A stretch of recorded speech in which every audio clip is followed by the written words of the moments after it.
Exposed. Meghan Markle hired a magician working in Dorea's church for Lilibet Diana's baptism. He claims he didn't baptize her, opposing Meghan's statement. It all started with a surprising twist. Imagine a royal event with a magical twist. Yes, you read that right. Meghan Markle, Prince Harry, and their daughter Lilibet Diana have a new twist. It involves a man who is both a magician and a church figure. Before you think it's just another wild headline, stay with me.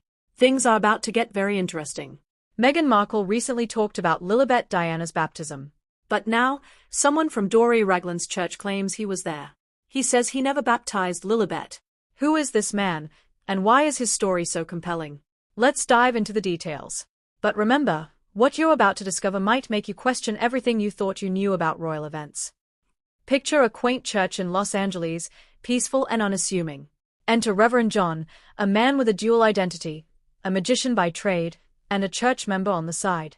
He's been a familiar face in Dore's community for years. But what makes him unique is that outside of his religious role, he's also a part-time illusionist. Doesn't this sound like something out of a movie? Imagine a reverend with a deck of cards in one hand and a Bible in the other, blending faith with the art of illusion. It's the kind of figure you wouldn't expect to see tied to one of the most famous baptisms of the year. Yet, Reverend John was allegedly involved in Lilibet Diana's baptism. Except he claims he wasn't. Now, how did this all come to light? It turns out, the Reverend has been talking, and his version of events is shaking things up. In an interview that recently surfaced, Reverend John openly stated, "I was asked to attend the baptism, but I never actually baptized Lilibet." Yes, you read that correctly. A baptism that Meghan Markle insists happened now has a figure at its center claiming it didn't. Could this be a case of miscommunication, or is something more mysterious at play? If you follow royal news, you've probably heard Meghan Markle's account of Lilibet's baptism. According to her, it was an intimate, joyous occasion, held in Los Angeles, away from the royal spotlight. The event was allegedly filled with close friends and family, and the privacy around it added to its mystique. But here's where things get strange. There are no official photos, no royal confirmations, and no specific mention of who officiated the ceremony. Meghan herself has remained tight-lipped about the finer details, and when pressed, she vaguely mentioned that a trusted spiritual leader conducted the baptism. So, is Reverend John this trusted figure? But wait, why would Meghan hire a magician for a baptism? That's the million-dollar question. It might be that Reverend John's dual profession had nothing to do with the ceremony, or perhaps Meghan, known for her modern and unconventional approach, thought a little magic could add flair to the day. Either way, there's a gap between Meghan's story and Reverend John's. And this gap is what's fueling speculation. In a candid moment that shocked everyone, Reverend John clarified, "I did attend, but as a guest, not in any officiating capacity. There were talks about me being involved, but the plans changed." Why would the plans change last minute? And if he wasn't the one baptizing Lilibet, who was? Now here's the part that will make you pause. Reverend John claims that while he was asked to prepare, the final decision was to use a different officiant. This raises another question. Why the secrecy? Why not just say who actually performed the baptism? Reverend John shared a strange tidbit during his interview. "I did perform a blessing, but it wasn't a formal baptism. That's all I'll say." This leaves us wondering if Meghan's version is missing some key details. Was the event more of a symbolic ceremony than a traditional baptism? Behind every royal event, there's someone pulling the strings. Many believe Dore Ragland, Meghan's mother, was key in the ceremony. Sources say Dore planned it, and her church in Los Angeles was the venue. Dore Ragland's church is known for being open and progressive. This openness might have allowed for a non-traditional ceremony. But was Reverend John's presence just symbolic? Did Meghan bend the truth to fit royal expectations? When Reverend John's comments came out, the internet went wild with speculation. Some said Meghan made up details for privacy. Others said it's a personal matter and shouldn't be blown out of proportion. A royal commentator said Meghan controls the narrative, as she has before. But her supporters said the focus should be on the family's happiness, not every detail. So, where does this leave us? We're left with more questions than answers. Only Meghan, Harry, and Dore know the full story. But one thing's for sure, this saga has made Lilibet's life and the royal family's future even more intriguing. Controlling your narrative is key, Meghan Markle has shown. This incident shows perception is often more important than the truth itself. Keeping details private can be beneficial. Meghan and Harry's mystery keeps them in the media spotlight. Meghan is forging her own path, showing it's okay to be unconventional.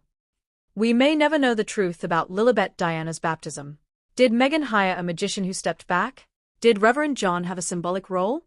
The answers are elusive, but Meghan's ability to grab attention is unmatched. It's not just about what happened, it's how we interpret it. With Meghan Markle, there's always more than meets the eye. What do you think? Did Meghan keep the real story under wraps, or is this just another royal intrigue? Share your thoughts below. Let's keep the conversation going. If you enjoyed this royal mystery, subscribe for more behind-the-scenes stories. Share your thoughts in the comments and pass it along to a fellow royal fan. Let's solve this mystery together. Certainly. Let's explore this story further, with cultural and royal insights, keeping readers engaged with humor and surprises. Meghan Markle and Prince Harry's decision to step back has affected the royal family. The controversy over Lilibet's baptism, with Reverend John's revelations, adds to the complex relationship between the Sussexes and the royals. Imagine the Queen sipping her afternoon tea, hearing rumors of a magician at her great-granddaughter's baptism. Does this break another royal tradition? The Queen might have raised an eyebrow, but one thing is sure, this event will fuel the ongoing story of Meghan and Harry's independent path. But how does the royal family feel about it? Well, the royals rarely comment on such matters, leaving us to speculate. In the royal family, silence speaks volumes.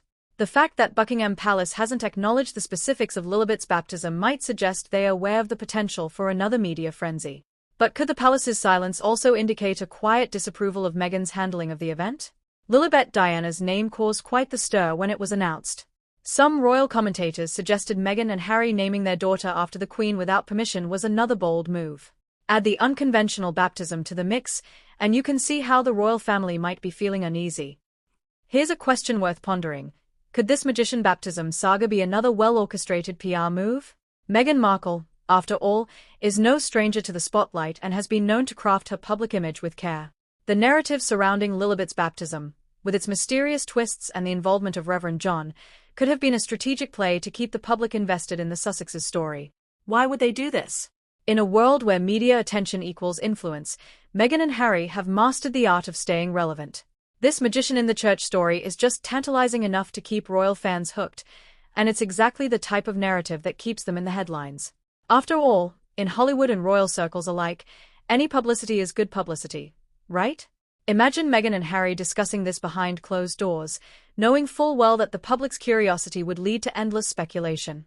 Every twist and turn, every new piece of the puzzle, fuels the public's obsession with the couple, ensuring that they remain a key topic of conversation. Whether intentional or not, the story of Lilibet's baptism has worked wonders for keeping the Sussexes in the spotlight. One thing is for sure, Meghan and Harry are not afraid to break with tradition. From stepping back as senior royals to moving to California, they've made it clear that they are forging their own path. The unconventional baptism, or blessing, depending on who you ask, is just another example of how the couple is rewriting the rulebook. Let's not forget that Meghan Markle herself has always been a trailblazer. Before joining the royal family, she was an actress and humanitarian, unafraid to speak out on social issues.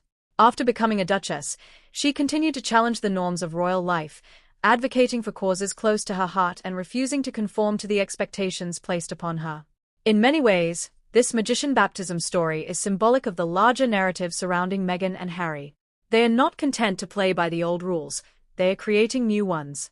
And while this might ruffle a few feathers in the royal family, it's part of what makes them such compelling figures. But what does this mean for their future? As they continue to break away from tradition, it's clear that Meghan and Harry are carving out a new kind of royal life, one that blends modernity with elements of their unique personal values. Whether this will strengthen or further strain their relationship with the royal family remains to be seen, but one thing is certain, they are not turning back. At this point, you might be asking yourself, why does any of this matter? After all, a baptism, magician or not, is a private family event. And yet, the world is captivated by every detail of the Sussexes' lives. From their tell-all interviews to this latest twist in the tale of Lilibet's baptism, we can't help but be fascinated. But why? What is it about royal drama that keeps us hooked? The royal family seems larger than life. They offer a sense of tradition in a chaotic world. Their lives, filled with rituals, show they are human, just like us. Meghan and Harry's choices are more than just headlines. They remind us that even the privileged face life's pressures. Their quest for privacy and happiness outside the royal bubble resonates with us all. So, what do we take away from this? We've heard Reverend John's side, analyzed Meghan's statement, and speculated about Lilibet's baptism. But the truth might remain a mystery. What we know is that the Sussex saga is far from over. More royal events, interviews, and revelations will keep us fascinated. Meghan and Harry will continue to captivate us. Reflecting on their story, Meghan and Harry are redefining royalty for the 21st century. Their approach may not please everyone, but it's captivating. Love them or hate them, they keep us eagerly waiting for their next chapter. Now, what's your take? Do you believe Reverend John, or do you think Meghan and Harry are keeping secrets? Share your thoughts in the comments below. We'd love to hear your opinions. Leave a comment, share this article, and join the conversation. Let's unravel this royal mystery together. Subscribe for more updates on the royals. There's always more to their story. The sensational parts of this story, like the magician, grab our attention. But Meghan's choices reveal a deeper truth about our culture. She's challenging traditional views of institutions and individuality. Think about it, Meghan's defiance of royal customs is a sign of a changing world. Personal freedom and authenticity are now more important than tradition. Her choices reflect a broader movement towards individualism. Meghan and Harry's non-traditional approach to life shows the values of a new generation. But is this a good thing? Some see Meghan's break from tradition as a threat to the monarchy. Others believe she's modernizing it. Either way, her choices make us question the value of tradition today. Why are we so drawn to royal life? It's not just the glamour or the palaces. There's something psychological that captivates us, like the mystery and drama in this story. Royals are a mix of the familiar and extraordinary. They are like celebrities with a historical weight. This combination of relatability and unattainability sparks our curiosity. Humans love a good mystery, and Meghan Markle's hints about a private baptism are no exception. It stirs something deep inside us, making us want to know more. We're driven to fill in the blanks and solve the puzzle. Royal families, like the ones Meghan and Harry are part of, are more than just families. They symbolize a connection between past and present. When they break with tradition, it feels like we're seeing history unfold before our eyes. Stories like Reverend John's are more than just events. They are part of a bigger story about change, rebellion, and the monarchy's evolution. They draw us into a narrative that's both personal and historical.